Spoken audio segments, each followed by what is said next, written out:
iGen Talk.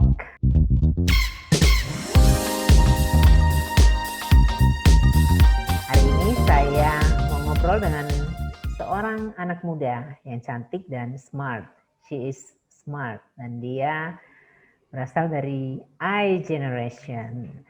Jessica Tamaluyan, dia umur 17 tahun dan itu masuk di dalam generasi iGeneration atau generasi Z atau generasi internet ya, generasi digital gitu.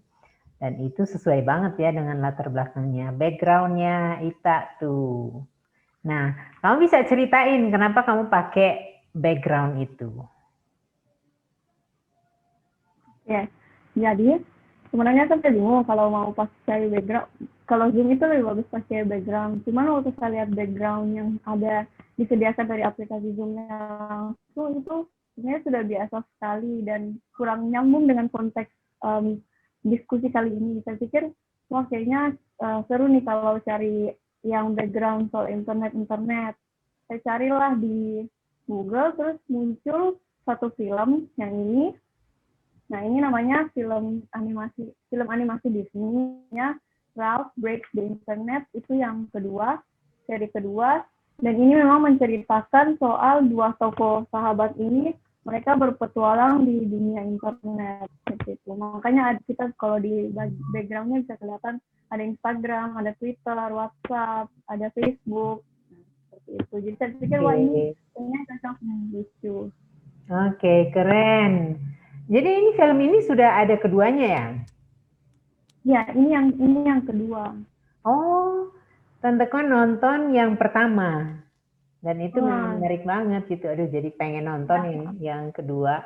Sebagai anak remaja yang hidup di generasi iGen ini.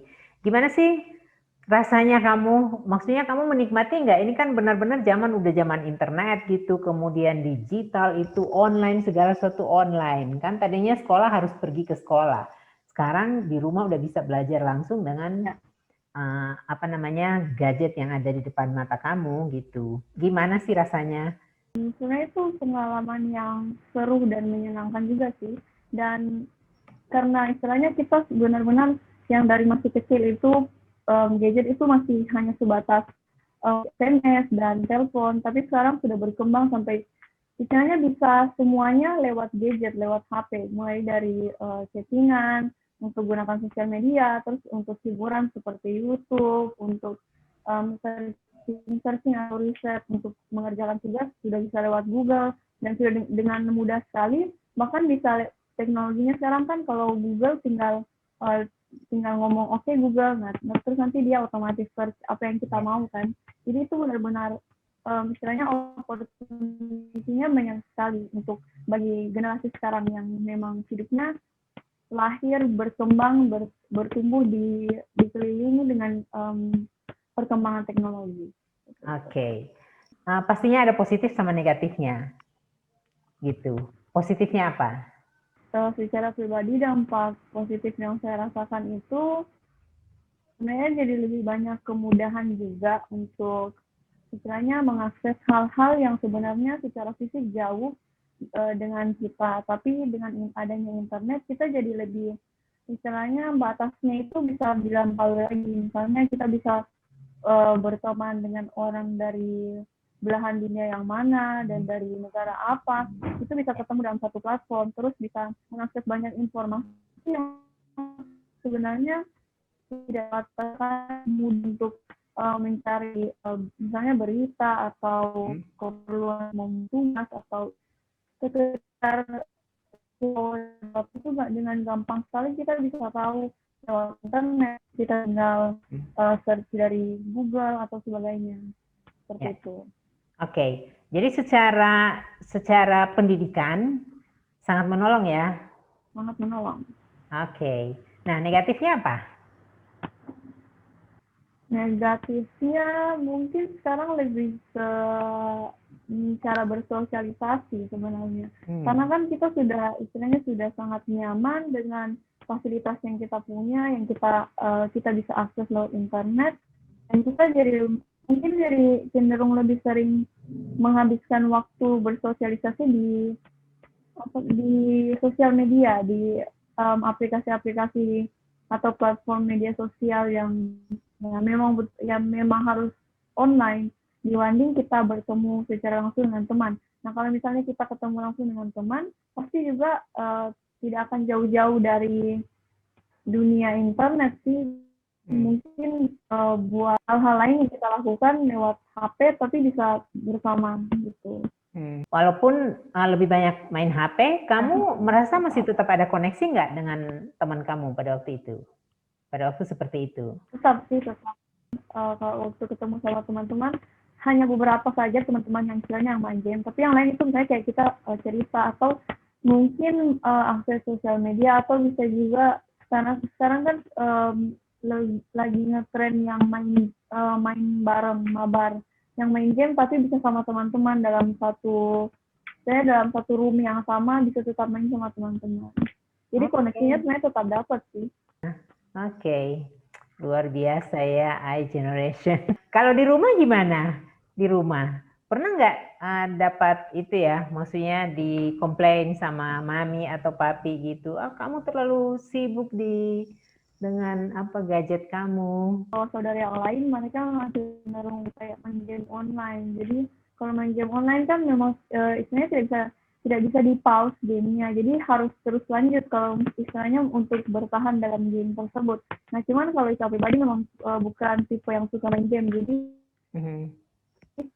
cuman kayak scroll sosial media atau nonton YouTube seperti itu. Jadi kalau mau dipanggil masih lebih bisa dengar karena tidak fokus di game. Oke, iya betul ya. Kalau game lebih mengikat. Aku percaya kamu seorang anak yang mengasihi Tuhan ya. Gimana kamu menempatkan menggunakan hal-hal ini untuk membangun hubungan dengan Tuhan? Nah, salah satu kemudahan yang bisa kita dapatkan dari gadget kita adalah Alkitab. Lewat aplikasi Alkitab, misalnya kita mau mencari soal suatu kata secara spesifik, ya kita bisa langsung dapatkan ayatnya. Dari situ kita juga bisa baca ayatnya, dan lebih mudah juga kalau misalnya kita ke gereja terus tidak bawa Alkitab buku. Jadi di HP itu sudah ada Alkitab yang aplikasi, jadi lebih gampang juga sih untuk kayak baca firman Tuhan atau baca ayat Alkitab ketika di gereja seperti itu. Ambil waktu nggak untuk saat teduh gitu loh?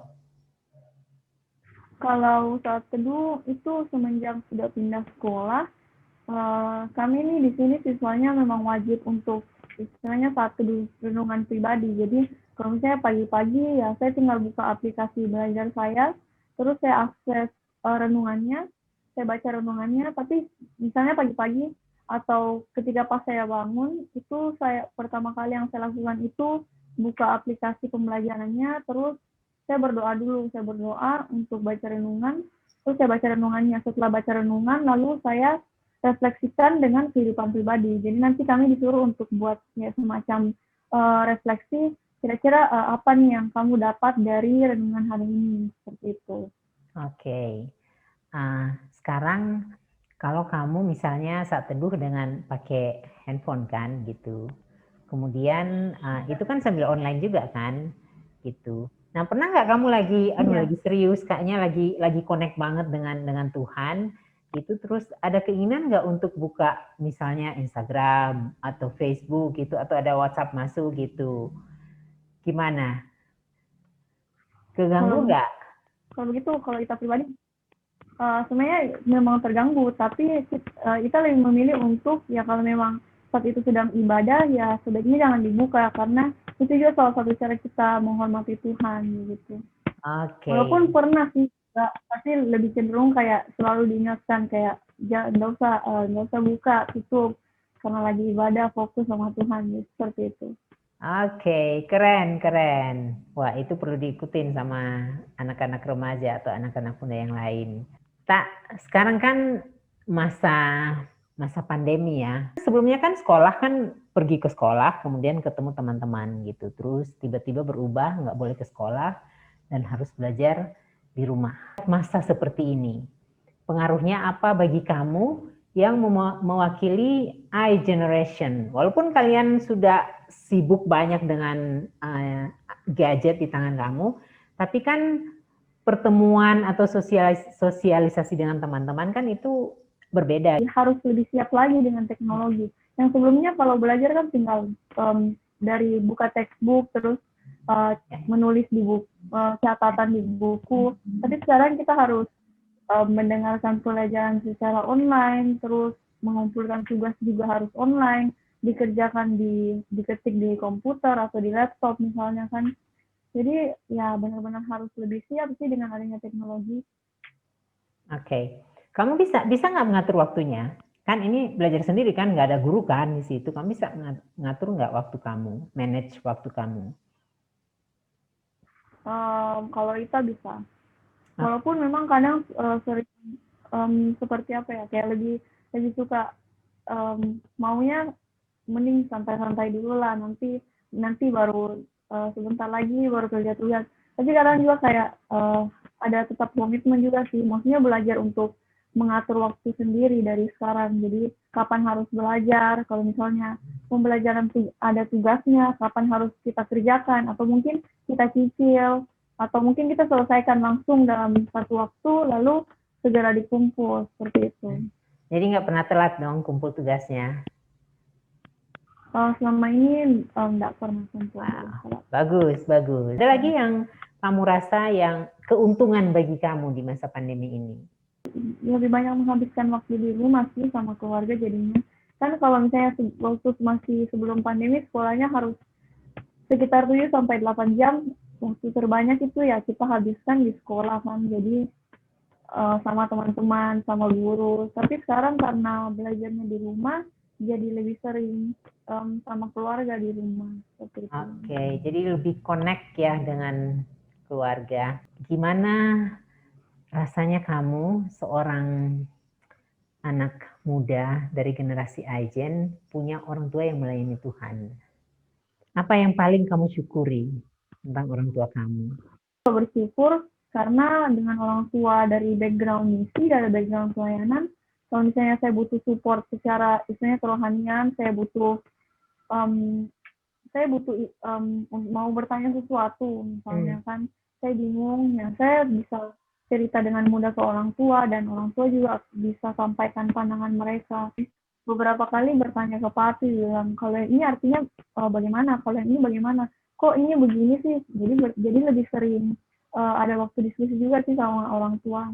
Dari anak-anaknya masih kecil sudah diajarkan atau dikenalkan dengan bukan hanya soal budaya Kristen, tapi bagaimana kita sebagai orang percaya seharusnya hidup seperti apa, nilai-nilainya seperti apa, seperti itu.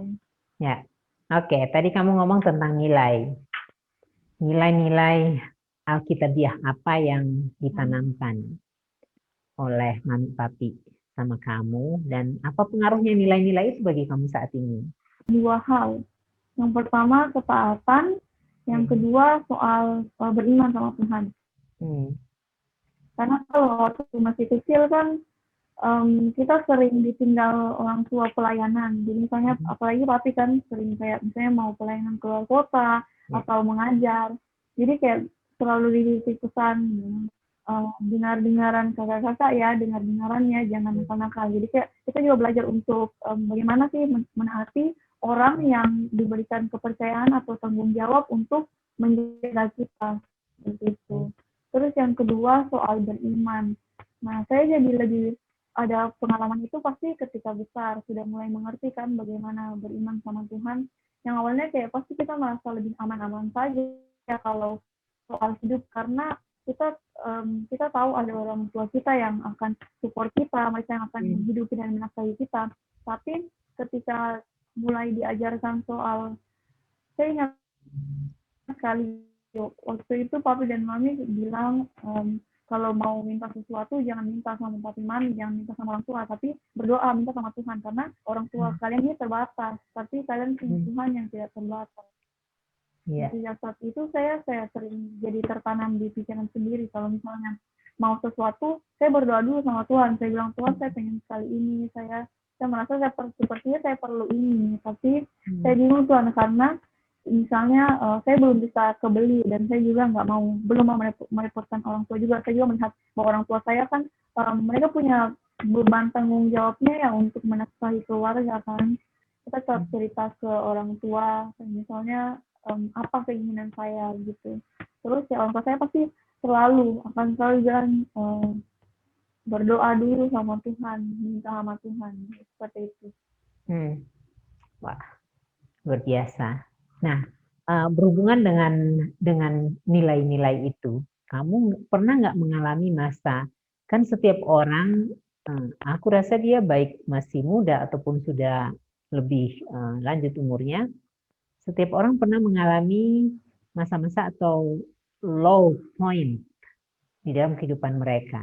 Pernah nggak kamu mengalami seperti itu? Ada saat-saat seperti itu sebagai anak muda, ini dalam sisi anak muda Ajen gitu. Pasti semua orang punya low point. Jadi yang penting kita tahu saat kita dalam keadaan low, kita harus datang kepada siapa gitu. Kita harus, apalagi sebagai orang percaya, ya memang sudah seharusnya sama kan. Dan kita ya istilahnya mencurahkan isi hati kita dan masalah kita itu pasti larinya ke Tuhan dulu. Terus setelah itu mungkin bisa di-share sama teman dekat atau sahabat atau orang tua. Umur 17 tahun saat ini, what is your dream?